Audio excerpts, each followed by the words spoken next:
help. And the only way to probably achieve that is at a national level. If you try to do that state by state, I think you would have a tough road to hoe to get that done individually in each state if that was the path. But you could, when you get something through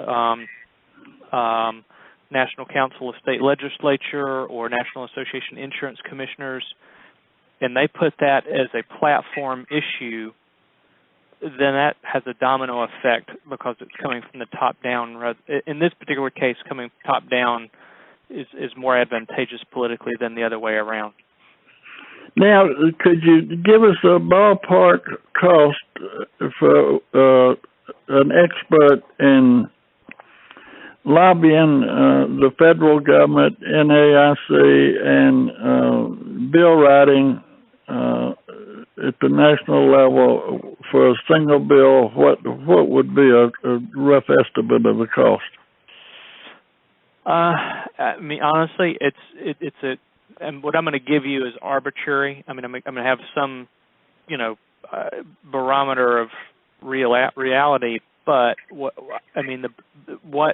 would change the answer is going to be what opposition enters the picture, and so you have to assume that there will be somebody, whether it's organizational opposition or individual corporations, if you will, may have opposition to it. And I say corporations meaning individual long-term care providers in the CCRC industry, all of which potentially would have their own lobbying, representatives. So I'd say on a small scale, and this is assuming you can actually achieve your objective without little opposition. It still doesn't mean it's going to happen overnight. So you still got to work the process, even if there was no formal opposition. I would say, quite frankly, if you're asking the question, honoraria, and honoraria is not the word, but retainer plus expenses, and expenses would be related to travel. I'm going to give you an honest answer. It's probably in the $40,000 to $50,000 range. And if there was opposition, market opposition, it could be $65,000, $75,000 range, annualized. And obviously, if you don't need the services, then you're not going to continue to pay it on an ongoing basis. But to get you to kind of your core objectives or whatever they may be, that's probably what it's going to cost. To get anybody, that one has the experience, two has the access points, those types of things. You can always find a lower cost provider, but I think you have to determine, okay, how long do you want to wait to achieve the objectives? Because if you have somebody that doesn't have CCR experience or doesn't have DC experience, they may be good at the process, but it's going to take them longer to get the puzzle pieces coordinated. So that's what I would probably give you a number. And those, I will tell you this: those of you that are looking at doing some of your own things at the state level, most of you have done at volunteer level, meaning you haven't had to hire your own lobbyist. And I'll give you a state like Florida, and obviously Florida is a bigger state, so just at the state level. And this is public information now because it's required to be disclosed. Just at the state level for state legislative lobbying, probably the smallest retainer you would find is in the $20,000 range per year. And I would say those bigger picture, controversial type topics, or if you're hiring really what I call heavy gun lobbying firms or lobbyists, it goes up to six figures. I think the average retainer for state legislative lobbying contracts, meaning for contract lobbyists, is probably in the 50, 55 range in Florida, and that's just in the state level. So obviously in a smaller state, it's probably going to be proportionally less, but it gives you some idea, what does this stuff actually cost. Okay, Jack and Frank, does that help point us in a direction? Yes, I think it does, and I think it's what we're finding here in Washington. For your information, we're having a meeting at the State Joint Committee on Aging and Disability, which is dedicating a whole hearing to the CCRCs with two panels, one which will be the providers, and will be two of the CEOs plus president of Leading Age Washington.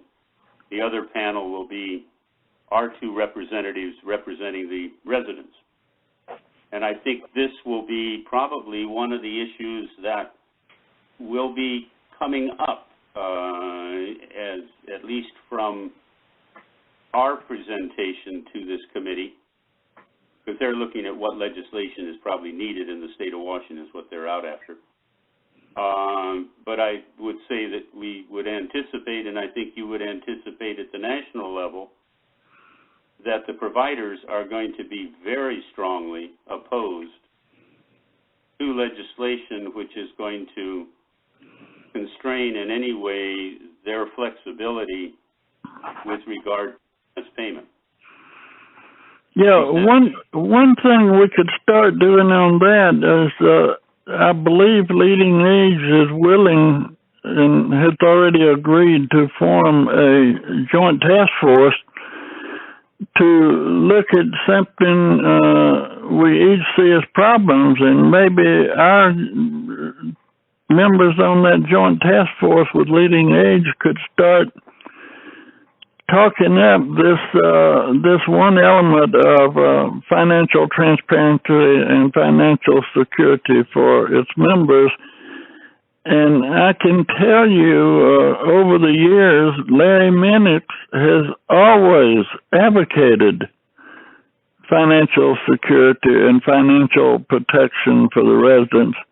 Now, I don't know how the current CEO and board is going to look at that, but that would be a golden opportunity. But we've really got to have the right board members on that joint task force to get something done. You can't just pick somebody from a popularity standpoint and expect it to get done. I think I've served on the joint task force with Florida Leading Age for 6 or 7 years, and Jack Cummins mentioned something the other day. Probably the biggest element is you've got to respect each other, and then you've got to, it's got to be give and take, but the more you talk about it, the more likely you are to get consensus of both sides to support something. I for one, very much go ahead. In favor of do this on a national basis, that if we set a budget item of, let's say, $3, would be a starting point. See if we can get the board, get all of the states to agree to come in for the $3. And if we can, then I think you're in a position, if you've got that kind of thing and you've got it, you know where you're going, and you find out, hey, it isn't going to work for 3, we need 5. That's easy to do, but I would start with a low enough number and see if we can get, first and foremost, see if we can get the states to even agree at $3. I'd support that. This is Jack. Well, I don't think $3 is going to be enough, frankly. Start with $3 and get yourself to the point where you can show that, okay, here's the program, here's where the expenses are, and we can't do it with 3, we need 5. But you've already got the agreed to 3. To move up becomes a lot easier. I'm just, until you get the states agreeing to some number, all of them, you don't have a unified organization. You're right, Frank. You're absolutely right. This is Jack Cumming. I think we need to get the states to agree on a cause, have a budget for what that cause is required to accomplish, and then see if they buy into the cause. I think they'll buy into a cause more readily than they'll buy into a cost.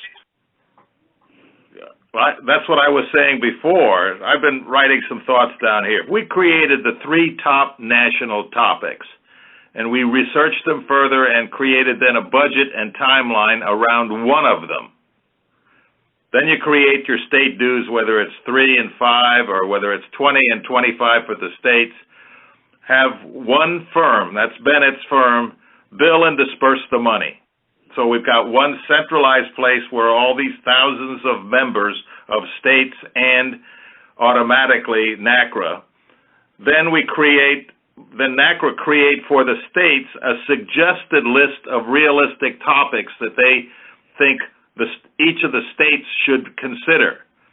So now if there's 5 states working on this within their separate topic A, within their separate state legislatures, they can all talk about the progress and the things they're running into, and they can share information, but we don't let each state totally loose to decide on their own unless they're brilliant and they know what the issues are for the entire state. But from a national perspective, looking at what can be done by each state, we come up with a list of 3 or 5 lists that they can vote on and select and target what they're going, and then there's a centralized communication of who are the chairmen in each of those states and how is that progress going.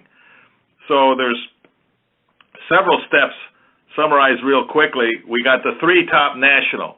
From those, let's select one and research the budget so we can use that in our marketing literature to get people supportive of the new NaCCRA budget and the state budget. Have one firm, as Charlie suggested, to simplify the whole thing for the state, and that's paid for by each of the individual states out of their expenses. And then there's a suggested list coming from NaCCRA of here are the issues that each state should be addressing that cross all over state lines, but you got to have the power within your state to execute it and go on from there. That gives you strong marketing information to sell. Not the schmaltzy stuff that I heard down in Nashville. Well, NaCCRA is set up just like the Conservation Club of America. It's just good things to support. That's not going to fly. People here want to know what's going to happen to their money, and that's a money issue. And every one we got in the state of Illinois was all around money, not about good feelings of living nicely in a home. That doesn't fly. I couldn't agree more. Well, another one I didn't even mention is based on, I think, Jack's survey and Dan Seeger's survey when he was the president. Probably the most resident identified action would be a Bill of Rights. But that gets right straight to exactly what you're talking about before is the key one, the financial elements of that Bill of Rights. And that's the very important thing of review and enforcement of the safety of the investment people have put into a CCRC. That's the message I get from people. That's the only message that I get back is that, what you said, Frank. Okay. Yeah, the other real big one, based on my travels, and of course I've been restricted in travel for the last couple of years, is adequate representation on boards of directors. I'd put that lower on our priority list. I'm very much in favor of what you're saying, but it's secondary as far as what I'm hearing here in the state of Washington. I look at that as part of the insurance policy around finances. Yeah. Mm-hmm. I would recommend to all of us that we go back and review the GAO report to Senator Cole's Committee on Aging about, what was that, 5 years ago? 5 years ago. How many? 5 years ago. Yeah, and review the report, and then Senator Cole put together a list of recommendations for states to adopt, and those in particular need reviewing. And but I think we've come to a conclusion here, which I think would save us a lot of time if we go forward with just this one. Okay. But I'm just saying that if you as an individual of this committee would review those things, it would give you some background on what was turned up by this GAO committee. I would use them. Somebody knows. Hello. Hmm? This is Jack Cumming. I think we're converging toward consensus here. We still are open on what it's going to cost to accomplish the consensus, but we have a consensus about what's needed, and I think we can put it into writing so that we can all look at the same thing and refine it and get it focused. And I think you'll find that it's exactly what the GAO was pointing to. Remember, they said that it was not without some risk, or they use weasel words. What they were really saying is that here's an industry that the nation needs, that the providers have made a risky industry. And our job here is to take the risk out, because we're the ones who've been put at risk. And that's, I don't know if the providers will join with us in that or not, but I think we should go forward with or without them. Well, Jack, Bob, we haven't heard from you on this today. Well, I was just, there's no question, excuse me, there's no question that the guarantee of the return in a Type A CCRC and some Type Bs is the number one concern of the residents. It's a constant question. And what bothers me on something like this is on our balance sheet, we have a 90%, we have just one plan, 90% return. The owner, now we're privately owned, the owner has an obligation of handling $124 million of that money. And all we have is a promise that that will be returned. They've got $124 million that they work with at this point. And that gives me a perspective that I haven't heard, and I'm going to question Charlie. When we used to discuss the support of NaCCRA, we always had the negative of when it's done by individuals, that you have a tremendous administering problem. Somebody has to keep a record of the name, the address, the contact, the payment of the dues, the not payment, the renewals, and so forth.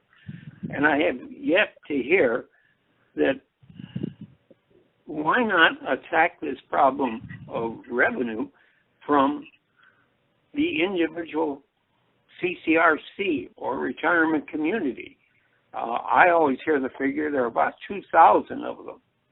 Now, our budget here at Edge Hill is $30 million a year. Now, forget about the resident council. Yes, I think we pay $500 to the state. But to have Edge Hill as a CCRC in Connecticut to contribute, say, $300, $400 a year to NaCCRA, and you multiply that by the 2,000, you've got your bit. And then you're working two ways. You're working on the ownership of the CCRC. I'm sure our owners would be more than happy to pay that NaCCRA fee.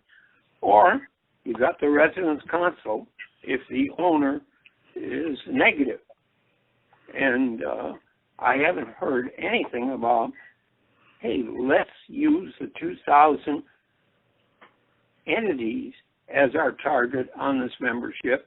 And when you multiply 2,000 by $400, $500 a year, you've got an operating budget. And to sum up, there's no question, but I think we're getting a little bit overboard. The objective, I think, is a board decision. We're a membership in finance, and which way the board wants to go. If they want to pick financial security, and I'll say one thing that I fought very definitely in Connecticut, nobody has said what protection do the residents have with a change of ownership.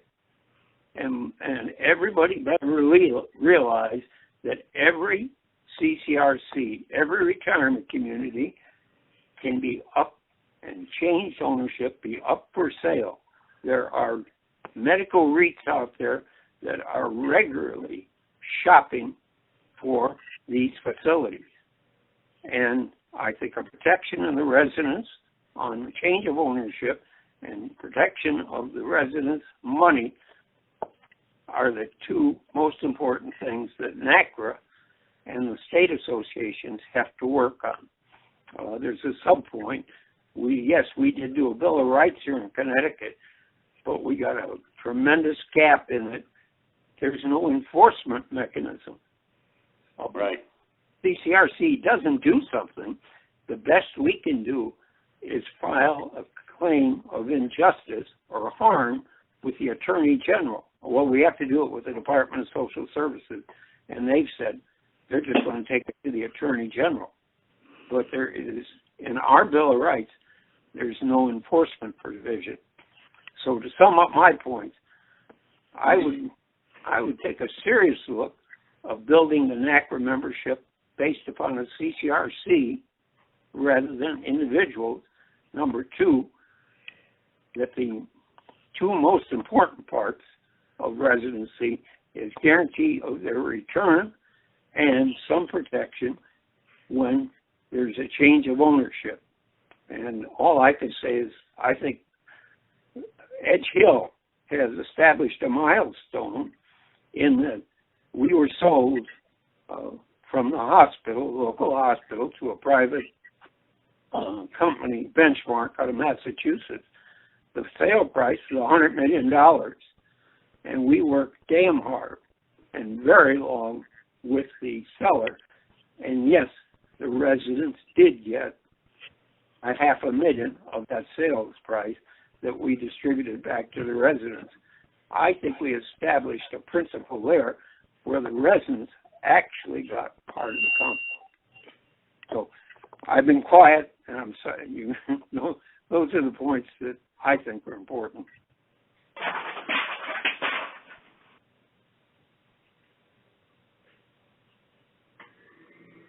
Hello?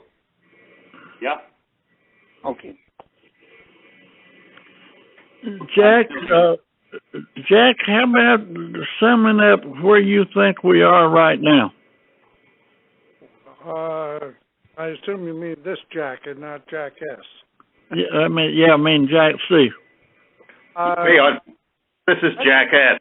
On future memos, when you're saying Jack all the time, I really pick up, and then it takes me a while to understand this is not directed at me, it's at the other Jack. So I would appreciate on future correspondence if you make it Jack S. or Jack C. That would save at least me. I know Jack C. deserves all the attention he's getting, but little old me feels neglected in that process. You should not feel neglected, Jack S. We also have Jack M. There's a lot of Jacks in this game. They seem to be drawn to CCRCs. I think we've converged probably as far as we're going to get today. And if you want me to write it up, I'll do the best I can. But I think I sense some coming together. We still are confused about what it's going to cost and how to raise the money. Connecticut has this oddball organization where that Bob Nagel just talked about, where the CCRCs join, and they haven't had the management opposition in Connecticut as strongly as exists in most of the country. So that's helped them in doing that. But when they go to a legislative body, they can't say they have the residents aren't the members. So if a legislator then talks to somebody he knows who lives in the CCRC and says, "Does Concord speak for you?" He says, "Well, I don't know what Concord is, but I live in the CCRC." So I'm not sure. I don't know. That's a personal opinion, but I think we've converged on the idea that we need to have a cause, and the mechanics of how we achieve that financially and through governance is still an open issue that will require further discussion. Well, this is Nagel again. I think the cause, I agree with the cause, but I think this committee, the way I would put it is, you've got a board meeting coming up. The finance membership committee has come to the point we think we have to have a cause which will, one or two good causes, and I think the two that we put on the table today guarantee of the financial responsibility. And having gone through change of ownership, it is a tough proposition on that basis. I think those are two good causes on that basis, and tell the board, select the causes, and then we can then determine how we're going to raise some money to support those causes. Well, I agree with you, but don't overestimate the financial talent for NaCCRA is concentrated in this committee right now. I don't think you're going to get that from the board. No, I don't think. Just for your information, I've been asked to give a progress report Wednesday, that's day after tomorrow. I don't know where I can even assimilate what's been said yet between now and then, but I'm going to give them about a 5-minute progress report Wednesday, and maybe we'll get some feedback on what they think about I give them. But before I leave, two other people I want to hear from, and summation of what they think they've heard is Walt Boyer, who is ad hoc member of the committee, is because of his president-elect status, and Bennett Napier is. I hope all of y'all know that Bennett is probably the only paid expert of CCRCs from a resident's perspective in the United States. So I'd like to hear kind of a summation from Bennett and Walt, and which one of you want to go first? Well, Anywhere's fine. Yeah, go ahead. In a couple of sentences.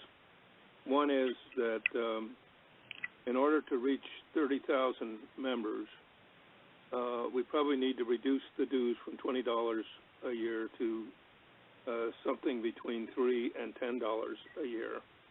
And we can do that by getting the states to work through Bennett to maintain membership rolls and funding. Second point I would make is that in order to convince people to join NaCCRA at that in those kinds of numbers, we need to have a cause, a program, if you will, that's we can sell and market and appeal, and that we need to look at issues such as those we put in the model laws that we presented to the National Association of Insurance Commissioners. We need to look at the Cole report. We need to look at our residents' rights and formulate those in a final form. And we need to develop at least one that we can take as an issue to the Congress in order to establish financial responsibility for their residents in U.S. laws. And we need to present it to our people in that forum in order to convince them to join. That's my take on today. Okay, Bennett? Sure. Thank you. Thanks, Charlie. I'm usually long-winded, but I'll try not to be today. I think Mr. Cummings said it, in a, I guess I'd say, an accurate way in the standpoint. NaCCRA, to some extent, has tried to do too many things at once, and that's caused some of the challenges, both organizational and otherwise, the last few years. So I think Mr. Cummings stated it, in a good way in the standpoint we need to pick a cause, and that cause could be our prevailing platform issue for 24 to 36 months. You accomplish that one and then move to the next one, because there's certainly no limitation on the number of issues that are important to residents. It's just a matter of which ones do you start with first. So I think if we start with the GAO report's good, the model laws, obviously there's been a lot of work done, so there's no lack of where the focus should be. But I think what's been frustrating for some people out in the grassroots is they keep seeing report after report, but no outcome. And so if we could check one off the list and show material change, that would move us a long way down the road. I like all of the discussions, the last couple of calls, as far as the people participating in this group, many of which, and I use this term, we've got a good blend of the new and the old in terms of perspective, and obviously a couple of folks have what I call, no baggage, and so it's kind of a blue sky discussion, which is a good thing. So I think you're in a really good posture. The one thing I would stress, going back to the state discussions, is what I can share with you, because, every state faces these same challenges, whether it's in a CCRC itself or at the state level with Leading Age as an organization. When you have this joint task force linkage that we've got with Leading Age National moving forward, that's really going to put some pressure on some of these state Leading Age affiliates who have dug in and say, we're just going to wait these residents out. They're just going to go away. And, I think if you can see that light at the end of the tunnel, that you have a platform now by which you can really voice your issues consistently over the course of time, that's going to have a material impact at the state level where they haven't been able to achieve those things before.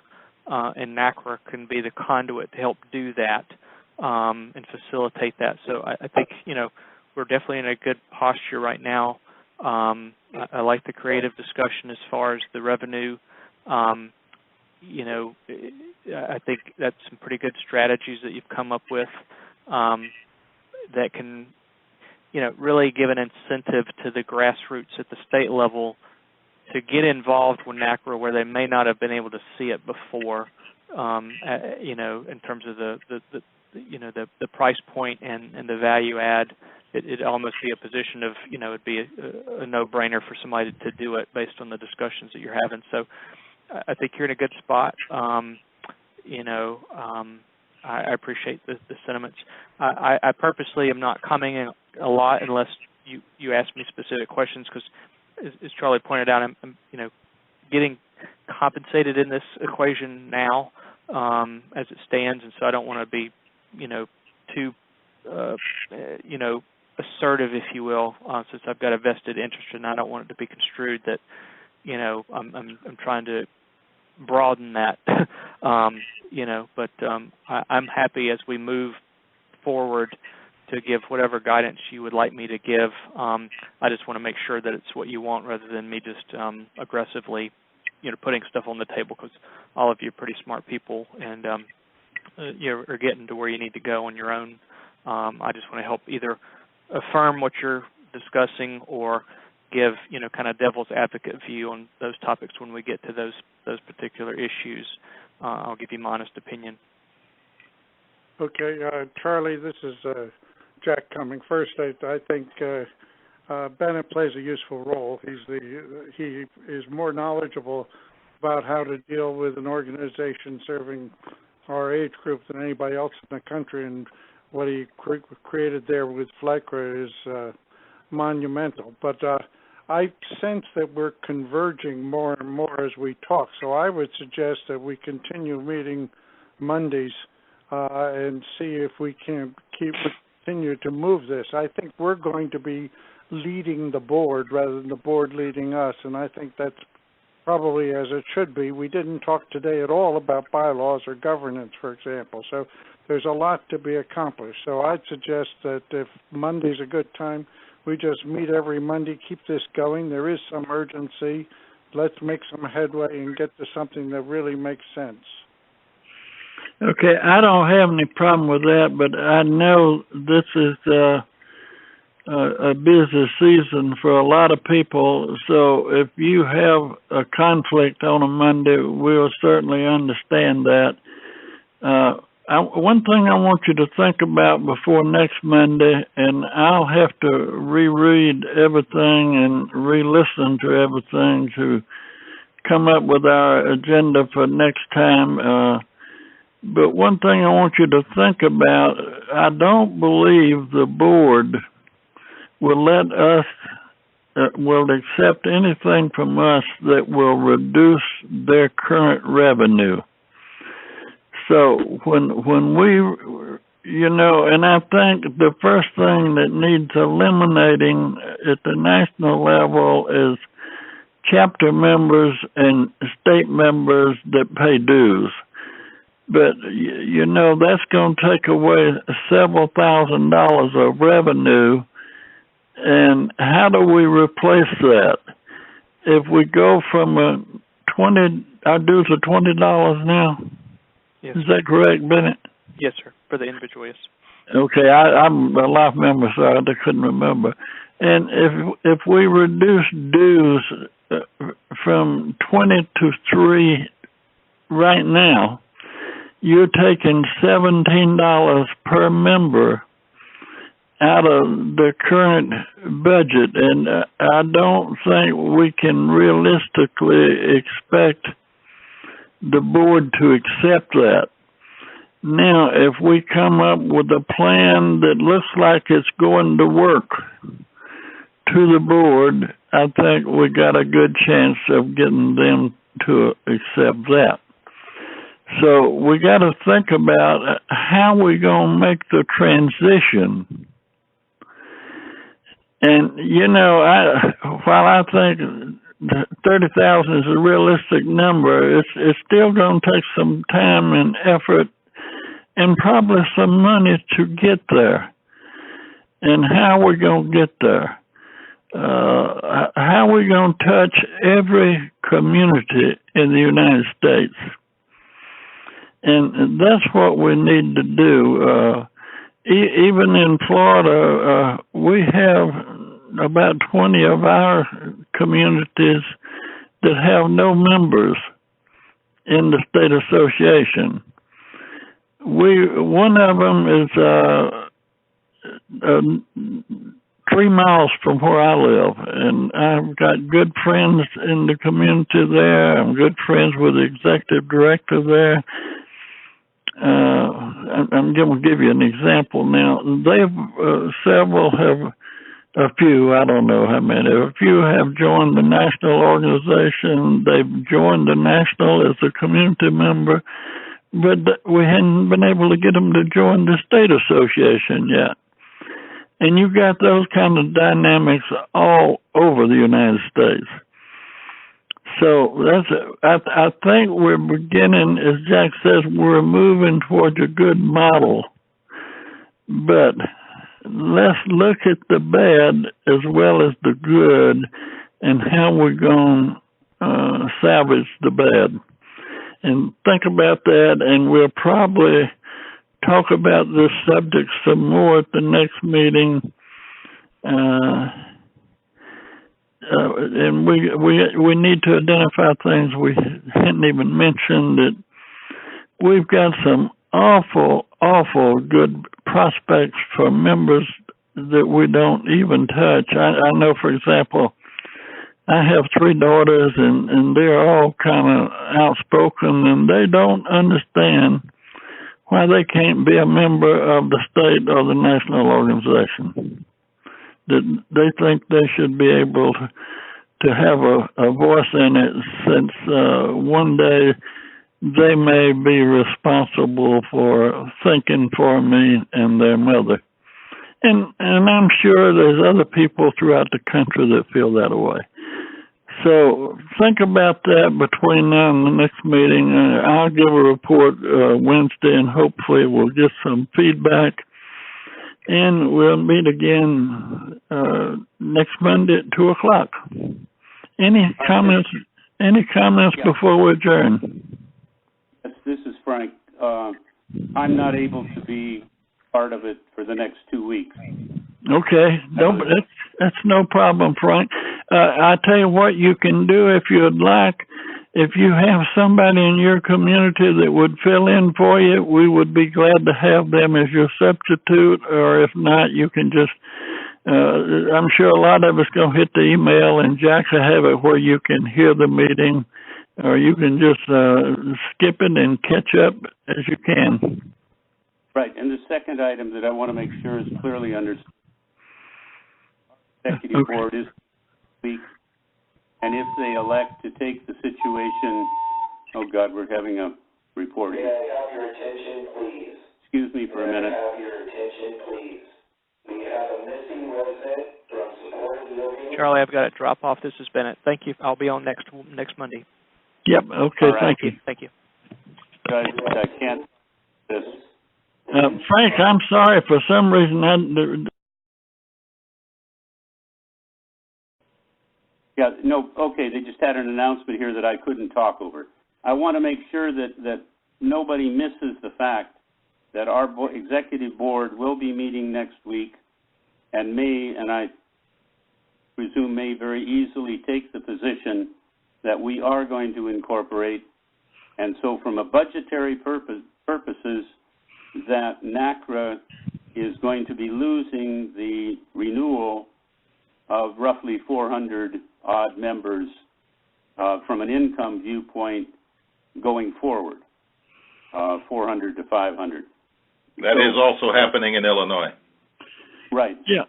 Well, I would think, Frank, some of the ones I've met out there, I believe you'll have a few that will renew. But aren't they working on a way now to give you back the donations that were made to give you some funds to operate with as soon as you get your 501c3?